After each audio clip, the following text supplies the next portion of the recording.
Bosh, we're talking about salt. I have a question. Which of these salts are not kosher? None, because they wouldn't let us bring the non-kosher salt in here. Okay. Really, all salt is kosher. Salt is just a mineral. When they say kosher salt, they talk about Shulchan Aruch and Ramah talk about what salts you can use to kosher. It can't be too fine like a table salt, which we have here, and it can't be too rough that it doesn't stick like a rock salt or a big chunks of salt. So if you notice, we right now have 3 different kosher salts. Each of them look very different. The thing about salt is, as being a mineral, it comes in different shapes and sizes. Each bowl here, I measured out 100 grams of salt. So they're all exact same weight to the T. Correct. This is where it begins, with farm-raised cattle on the rolling fields of American grasslands. Top quality is not just something we say around here. It's what we believe in. That's why we go above and beyond to exceed your culinary expectations by delivering top-tier, restaurant-grade Black Angus beef.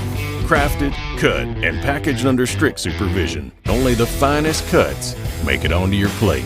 Explore our carefully curated selection from the comfort of home. Indulge in the art of flavor. Savor each bite, knowing that you've chosen the very best. Marble and Grain.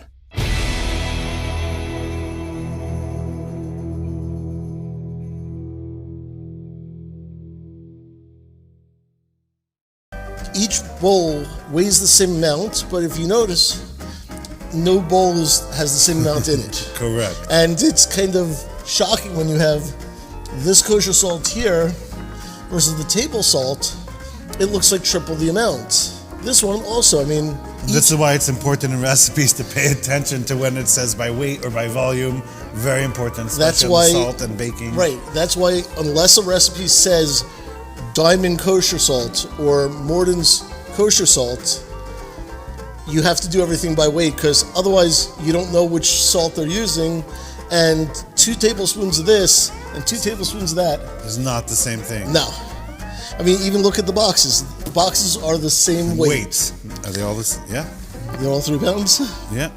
So, as we see, weight makes a difference.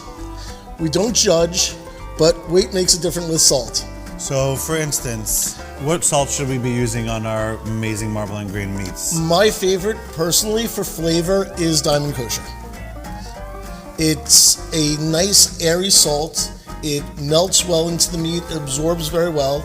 I also use it when I kosher my animals.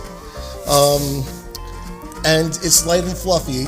With the Morton's, it's more of a heavier salt, so it tends to clump more on the piece of meat, and you get salty spots. Got it. I would never use table salt for anything. It has iodine in it. Right. You can find a non-iodine one, which is better, but with the iodine, you have the chemical flavor in it, which will throw off your baking, which will throw off your meat.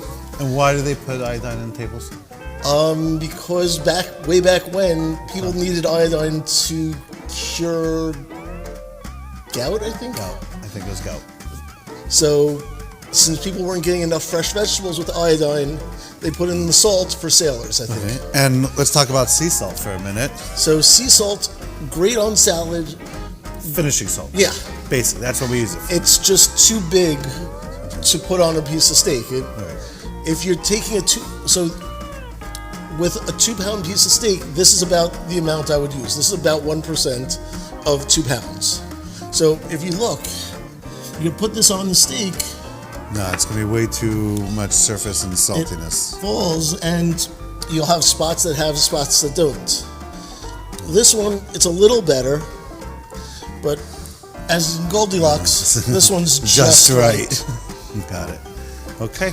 Well, thank you for that salt education. Stay tuned for our next episode. We'll catch you here for Marble and Green.